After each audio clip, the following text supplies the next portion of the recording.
हमारे जो कथावाचक हैं, चाहे वो भागवत कथावाचक हैं, चाहे वो कृष्ण कथावाचक है, राम कथावाचक है, जो अलग अलग कथा करते हैं, आपको जान के ये तकलीफ होगी और मुझे बहुत तकलीफ है। भारत के 800 जिलों में से केवल 300 जिलों में ही कथाएं घूम घूम के हो रही हैं।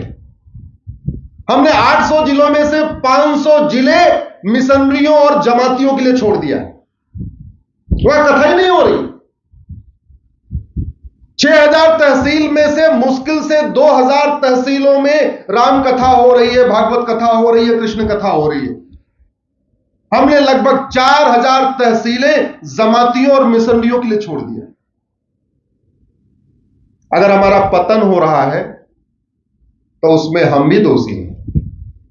और एक झूठ सिखाया जाता है, कुछ बात है कि हस्ती मिटती नहीं हमारी।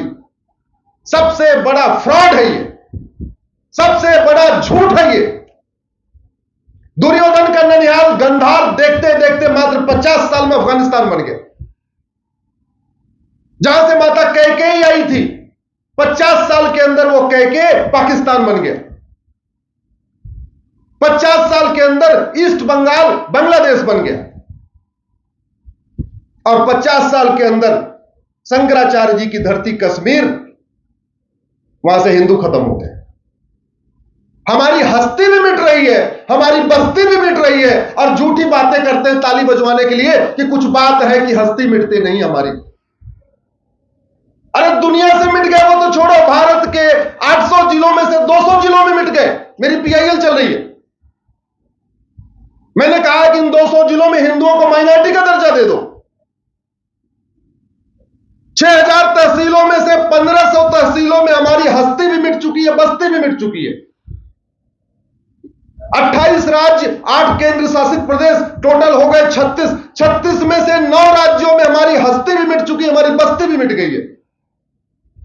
और ताली बजवाने के लिए हम बोलते रहते हैं कुछ बात है कि हस्ती मिटती नहीं हमारी। अरे आपके जिले से भी आपकी हस्ती मिट रही है, आपके जिले से भी आपकी बस्ती मिट रही है। और विश्वास नहीं है तो जनगणना तो 10 साल पे होती है, वोटर लिस्ट हर साल अपडेट होती है, हर चुनाव के पहले होती है।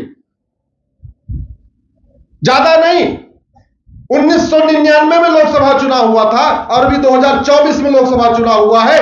अपने लोकसभा की, देहरादून की 1999 की वोटर लिस्ट और 2024 की वोटर लिस्ट चेक कर लो, फिर आपको पता चलेगा आपकी हस्ती भी मिट रही है, आपकी बस्ती भी मिट रही है। भारत के किसी भी विधानसभा की 25 साल पुरानी वोटर लिस्ट और लेटेस्ट वोटर लिस्ट चेक कर लीजिए। भारत के किसी म्यूनिसिपल वार्ड की 25 साल पुरानी वोटर लिस्ट और लेटेस्ट वोटर लिस्ट चेक कर लीजिए, फिर आपको पता चलेगा हस्ती भी मिट रही है, बस्ती भी मिट रही है। ये गलतफहमी मत रही। और एक पैटर्न है, औरंगजेब के समय में भी पति के सामने पत्नी का बलात्कार होता था, भाई के सामने बहन का बलात्कार होता था, मां के सामने बच्चे का बलात्कार होता था, और पति के सामने पत्नी का, पिता के सामने बेटी का बलात्कार होता था। 1947 में भी पिता के सामने बेटी का बलात्कार हुआ, भाई के सामने बहन का बलात्कार हुआ, बच्चे के सामने मां का बलात्कार हुआ। 1990 में भी पिता के सामने पत्नी का बलात्कार, पति के सामने पत्नी का बलात्कार, बच्चे के सामने मां का बलात्कार। और 2024 में भी ईस्ट बंगाल में, पता नहीं आपको पता है कि नहीं पता है, ईस्ट बंगाल में भी पति के सामने पत्नी का बलात्कार हो रहा है, बच्चे के सामने मां का बलात्कार हो रहा है, भाई के सामने बहन का बलात्कार हो रहा है, और वो भाई, वो पिता, वो पति मजबूर होकर देख रहा है। आप बहुत बड़ी गलतफहमी में बैठे हुए। अभी लेटेस्ट उन्होंने एक मारा, एक फैक्ट्री का मालिक, 1000 आदमी काम करते थे, 1000 परिवारों की रोजी रोटी चलती थी। किस लिए मार दिया? क्योंकि वो हिंदू था। कुचल कुचल के मारा। इस समय ईस्ट बंगाल में अंडरवियर खोल के चेक करके मार रहे हैं, क्योंकि वहां के हिंदू जानबूझ के अपने नाम बदल के बताते हैं, नाम बदल के बताते हैं, इसलिए अंडरवियर खोल के चेक करके मार रहे हैं, कंफर्म करके। कहीं झूठा नाम तो नहीं बता रहा है, नाम उसका अरविंद है, बताता अब्दुल है, इसलिए पहले अंडरवियर चेक होती है। ये अब्दुल है या अरविंद है। अब बहुत बड़ी गलतफहमी में समाधान सबको करना पड़ेगा। लोकतंत्र के चारों स्तंभ अच्छी तरीके समझ ले, सांसद विधायक मंत्री अच्छी तरीके समझ ले, हाई कोर्ट और सुप्रीम कोर्ट के जज अच्छी तरीके समझ ले, खबर पालिका वाले भी अच्छी तरीके समझ ले, न्यायपालिका वाले भी अच्छी तरीके समझ ले, विधायिका वाले भी अच्छी तरीके समझ ले।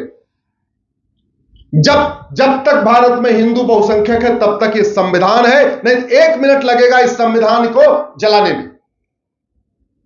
जब तक भारत में हिंदू बहुसंख्यक है तब तक भारत में लोकतंत्र है। जब तक भारत में हिंदू बहुसंख्यक है तब तक सबका साथ सबका विकास है। जब तक भारत में हिंदू बहुसंख्यक है तब तक equality, justice, liberty, fraternity, unity, national integration तब तक है जब तक भारत में हिंदू बहुसंख्यक है।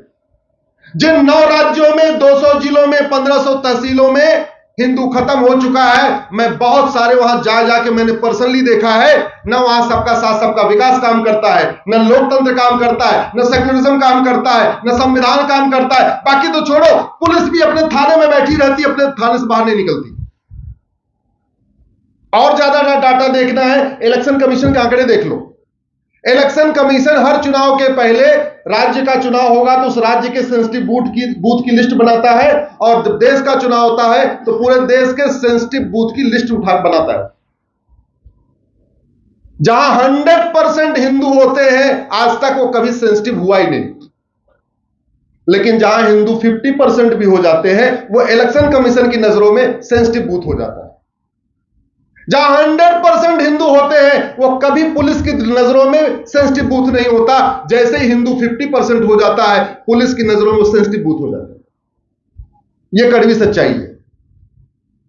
भारत तब तक है, भारतीय संस्कृति तब तक है जब तक हिंदू बहुसंख्यक है। दुर्भाग्यवश गुलामी की शिक्षा ने, गुलामी की चिकित्सा, गुलामी की न्यायिक व्यवस्था ने, गुलामी की प्रशासनिक व्यवस्था ने लगातार हिंदू धर्म को अगर कमजोर करने का प्रयास नहीं किया तो मजबूत करने का भी प्रयास नहीं किया। यह कड़वी सच्चाई है।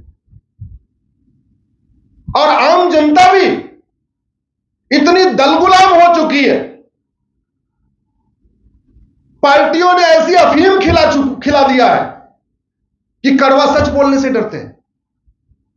अरे भाई ठीक है, जिसको पार्षद बनना है वो कड़वा सच न बोले, जिसको प्रधान बनना है वो कड़वा सच न बोले, जिसको विधायक सांसद बनना है वो कड़वा सच न बोले।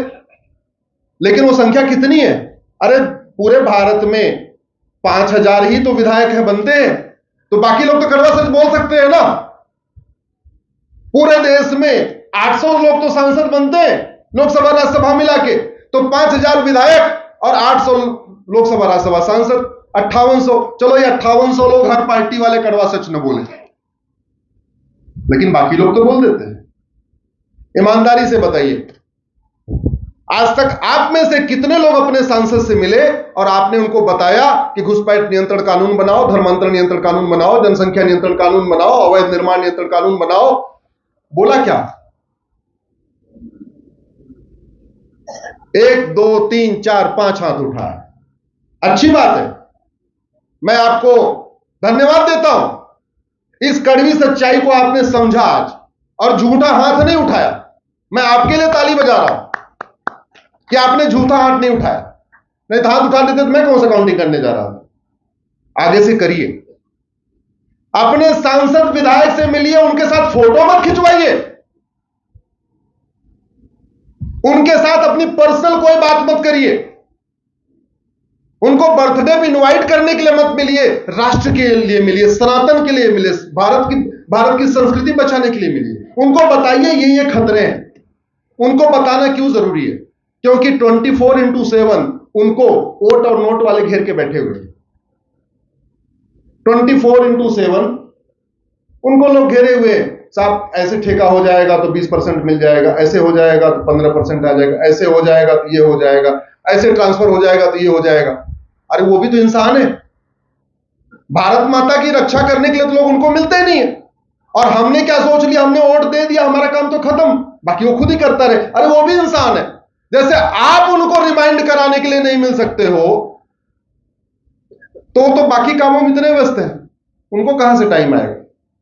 अपने ऊपर मत लीजिएगा, ये वीडियो आपका 5-6 करोड़ लोग देखेंगे, इसलिए सब बात अपने दिल पे मत ले लीजिएगा। मैं संबोधित आपको कर रहा हूं, देहरादून के लोगों को कर रहा हूं, लेकिन चूंकि ये वीडियो बहुत लोग जाएंगे इसलिए।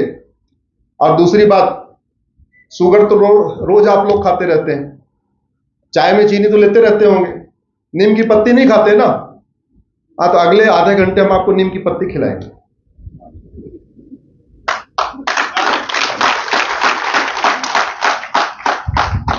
मैं अपने धर्म गुरुओं से निवेदन करता हूं, अपने सभी महामंडलेश्वर से, चूंकि आज देवभूमि पे एक कार्यक्रम हो रहा है, देवभूमि उत्तराखंड पे यह कार्यक्रम हो रहा है, जहां ऋषिकेश हरिद्वार में हमारे बहुत सारे महामंडलेश्वर आचार्य, कथावाचक, धर्म गुरु सब लोग रहते हैं। उन सब से आज हाथ जोड़ के निवेदन करता हूं, आप लोग अब प्रमुख शहरों को छोड़िए। आप जिस शहर में एक बार कथा कर चुके हैं, उस शहर में दोबारा कथा मत करिए।